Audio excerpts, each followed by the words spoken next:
Baltimore. Henry rushed it 30 times for 195 yards. Right now, he's coming off a 250-yard performance that put him over 2,000 rushing yards on the season this year. It was the 8th 2,000-yard season in history. And, of course, all eyes in Baltimore will be on Lamar Jackson in the hopes that he'll play better in the rematch this year.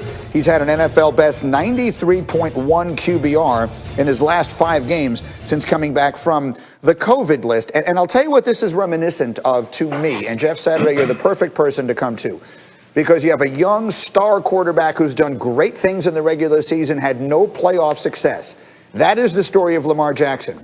But I remember when it was the story of Peyton Manning, and you were there. Can you describe the pressure that was on Peyton when he was 0-3 in his playoff career?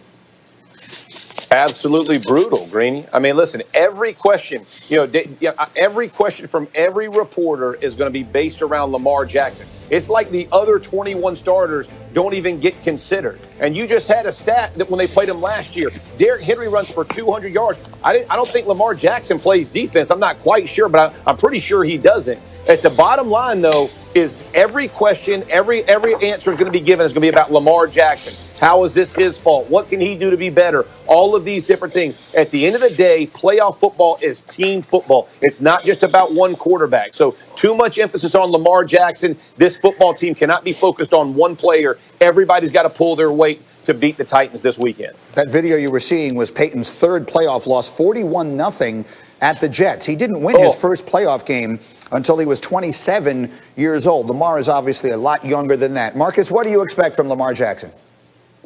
I expect Lamar Jackson to ball. I think this season kind of grew up these guys. If you think about it, fellas, like Lamar has been on kind of a magical fairy tale ride. Not only because of his performance, but because of the success of the team. And maybe that doesn't play well with young guys going into the playoffs. I think this season in particular for Lamar Jackson has really been his grow-up season, his coming out season. Yeah, he was the MVP, and people say, Marcus, you crazy. But no, adversity hits different. It lets you figure a lot of things out. A lot of the talk about the offense, some of the losses down the road, and then they needed to win out in order to even get into the playoffs. So I think this is going to bode well not only for Lamar, but for the Baltimore Ravens as a whole. But when you think about him, particularly, solely as the quarterback of this team, the fact that he had to go fight in Cleveland, the fact that he had to go undefeated leading into this playoffs, you cannot tell me that that won't serve him better than the previous 2 years have served them in the playoffs. So I expect him to play well. I expect him to keep that same type of energy he's had for the last month of the season. And I think the expectation for the Baltimore Ravens within their building is for them to make a deep playoff run and potentially get to the Super Bowl based off Lamar and this run game and that defense. It's a point really well taken. Last year was a year where everything went right for Lamar Jackson. This year, I think, was a year where pretty much everything that could have gone wrong did go wrong. Maybe that does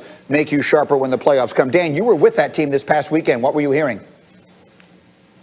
Yeah, I talked to Mark Andrews, their tight end, about the differences, and he actually said, we feel like we're more battle-hardened this time around. Obviously, you'd like to be 14-2 in the 1 seed every year, but part of the benefit of having to fight your way in is maybe you have learned some of those lessons. So, and after the game, we interviewed J.K. Dobbins, and he's a rookie, but I asked him, what are they saying about last year? And he said, we don't want to be one and done. So obviously, it's a team with a significant mentality about what happened last year and what they want to do this year. The good thing for them, the Tennessee Titans played no defense whatsoever. We were looking over the last 15 years, they're the second worst playoff team of all the last 15 years in defensive efficiency. It is set up for a Lamar Jackson revenge. Anyway, by Doug Peterson putting Suffolk in the game, win enough games to get in the playoffs. Like, I did this at 8 o'clock. And I thought at 9 I would be simmered down and calm about talking about this situation. I'm not. I'm still pissed off about Joe Judge feeling like he should speak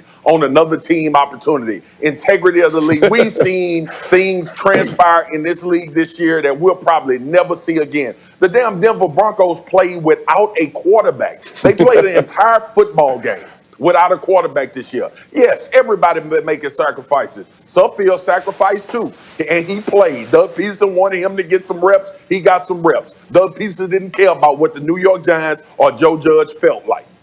Jeff? This is ridiculous, man. And we're talking about a guy saying he disrespected the game because he ran his team how he wanted to run his team. How he didn't want the 9th pick. He wants the 6th pick. Whatever he wants to, he can do whatever he wants to do. Carson Wentz ain't even dressed for the game. You're telling me the Eagles went in with every – they didn't care about winning the game, man. And everybody act like it disrespect the game. Look, I was an undefeated team playing the New York Jets.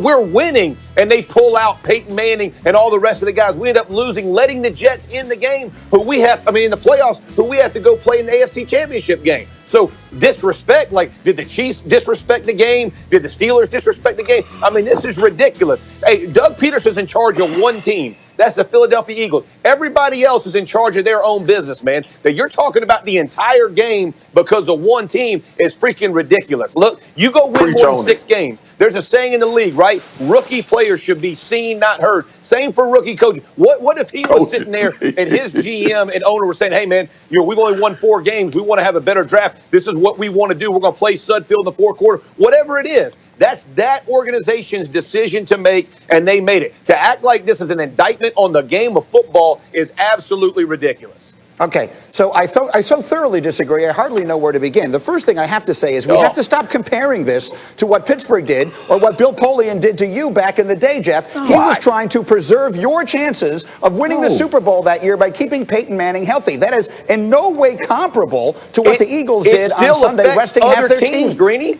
What? It still affects the other teams. Like last year when the Texans didn't play, it let the Titans in the playoffs, and the Titans ran through the AFC. Should everybody be upset with the Texans because they didn't play all their guys for 4 quarters that let the Titans in? Like it always affects it, man. Like it is the same. You're letting some other team who didn't earn it or whatever, however you want to phrase it, it's disrespectful to the game. No, it's how you run your team. But then why are Matt Stafford and Deshaun Watson and a bunch of other injured players out there playing on the last Sunday of the season because these games matter? Graziano, tell them they're nuts. They're not nuts. They're right. I mean, look, Stafford and Watson make their own decisions. The Lions and the Texans make their own decisions. The Eagles make their own decisions. Look, I got to say a couple things for Joe Judge. Number one, he comes from New England where they always play their guy, like they always put Tom Brady in the game in Week 17, even when everything was locked up. So, like, he's from a place that has walked the walk on this. So give him that. And number two, look, he's coaching, right? He wants his players to hear this, right? Like, this is important that they know what he stands for. I get all that. I don't agree with the idea of tying what the Eagles did to integrity of the game and belittling all the sacrifices everybody made all year. I think that's a bit much. But I think in terms of Joe Judge, what he's trying to do here is send a message. This is what I stand for and all that. I think that's what we're seeing. I think we're seeing some public coaching being done. So just in conclusion, we were all enraged, and by we, I mean everyone but me, that one time this year Doug Peterson settled for a tie rather than coaching for a win. But we were just fine with him in the last game of the season taking his quarterback out in the 4th quarter. I'm never going to understand this. It happens all the time. They're constantly throughout there are always times where the team doesn't do everything it can possibly do to win the game. This is not the first time it ever happened. It's just the first time everybody thought the world was melting down because of it. I have to leave it there. We'll come back to it. But right now, it's time to serve up the pancakes. Set him down as a keeper. That is a Tuesday staple. Get some of this. Get some of that. Throw them out the club. Swagoo, throw them out the club. You see them? 1 pancake, 2 pancakes, 3 pancakes. Ooh. It was set up for Sam not to have a great year. He had lost a lot of those key weapons around him on the offensive side of the ball. And with the Jets, he hasn't had that as well. But he has shown when he has been out there in enough games last year and this year to know that he's got a chance to be a really good starting quarterback in the NFL. So if I'm the Jets, Sam's the man. And the second pick hopefully ends up with the Bengals and Penei Sewell. Or the Jets just take Penei Sewell and Mekhi Becton and Penei Sewell helping Sam Darnold. So either way, you can't lose if you're the Jets pick until Sewell's the guy at 2, whether it's the Jets or the Bengals. Swagoo? Oh, Mel just, I had a whole plan in my mind. Mel just flipped me. That's why he the GOAT at doing all of this stuff. I was saying draft Justin Fields, even if you wasn't going to use him as a quarterback, you use him as a bargaining chip. Can I ask Mel a question, G? Sure. Yeah. Mel, if you in this position, though, and you have that opportunity to leverage Justin Fields or Sam Darnold, how much weight does that carry when you start talking about, let's just draft Justin Fields? We may still be able to trade and get Penny and another guy. What about that logic?